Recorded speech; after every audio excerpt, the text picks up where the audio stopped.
This free step-by-step video comes to you directly from Haynes.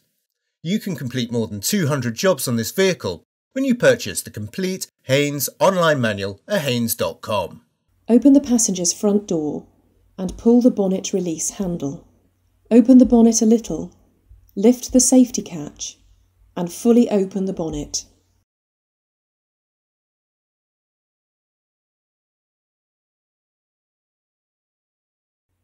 Place a thick cloth over the expansion tank cap, then turn the cap anti-clockwise as far as the first stop and wait for any pressure to be released. Then depress it and turn it further anti-clockwise to remove it. Fully apply the handbrake and chock the rear wheels.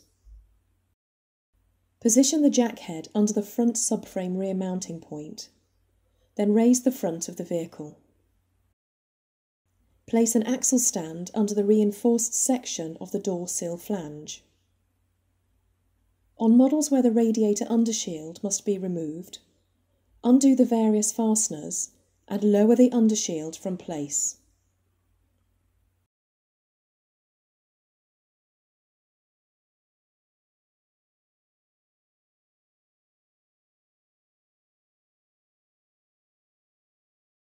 Place a suitable container beneath the right-hand end of the radiator. Fully unscrew the radiator drain plug and allow the coolant to drain into the container. When the coolant is fully drained, remove the container from beneath the vehicle. Refit and securely tighten the radiator drain plug. Manoeuvre the undershield into position and secure it with the various fasteners.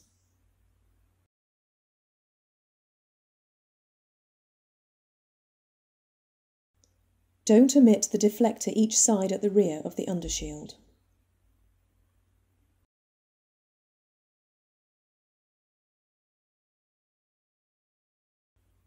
Remove the axle stand and lower the vehicle to the ground.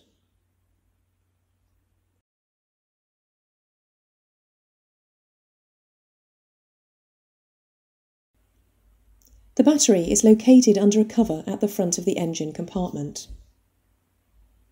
Release the clip and lift the cover from the battery. Slacken the nut and disconnect the negative lead clamp from the battery terminal using a twisting motion. Position the clamp away from the battery terminal to avoid accidental reconnection. Slacken the nut and disconnect the positive lead clamp in the same manner. Undo the two retaining nuts and remove the battery hold-down clamp.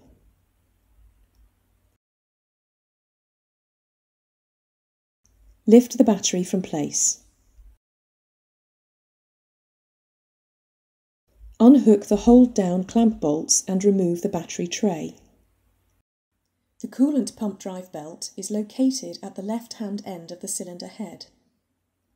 If the belt is to be refitted, mark it so that it can be installed the same way round.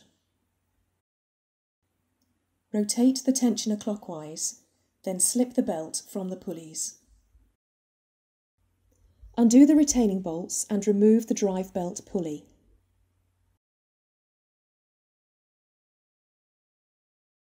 Place absorbent rags beneath the pump. Note their fitted positions, then undo the bolts securing the cover or impeller to the housing.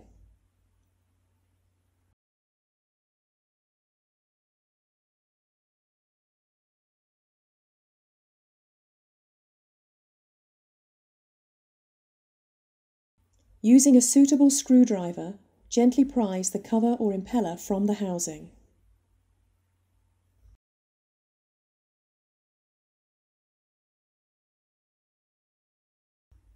Clean the coolant housing and remove all traces of old gasket and sealant from the mating face.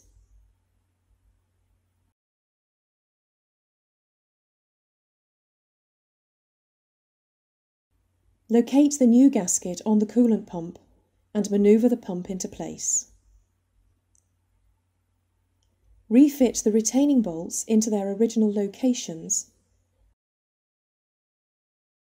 and tighten them to the specified torque.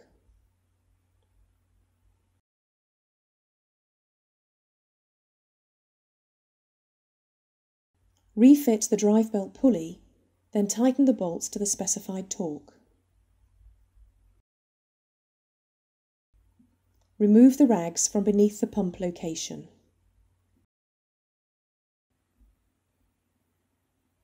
Ensure the pulleys are clean and free from debris. Check that the tensioner works correctly, with strong spring pressure being felt. Rotate the tensioner clockwise, then refit the belt to the pulleys, ensuring the ribs located correctly with the pulley grooves. Slowly release the tensioner to apply tension to the belt.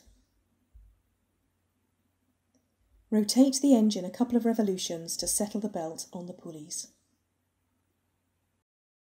Locate the battery tray on the support bracket, then hook the hold-down clamp bolts into the support bracket and the tray. Lower the battery into the tray with the terminals at the rear. Refit the hold-down clamp and tighten the retaining nuts securely. Locate the positive lead clamp over the battery terminal, pressing down and twisting at the same time. Tighten the clamp retaining nut securely. Reconnect the negative lead clamp, pressing down and twisting at the same time. Tighten the clamp retaining nut securely. Engage the rear of the cover with the battery tray, then lower it over the battery and ensure the retaining clip at the front engages. Fill the expansion tank up to the max level mark with a suitable coolant mix. Refit the filler cap. Start the engine and allow it to idle until it reaches normal operating temperature. After 5 more minutes, switch off the engine and allow it to cool for at least 30 minutes. Then remove the filler cap and top up the coolant to the max mark. Close the bonnet firmly to ensure the locking catch engages.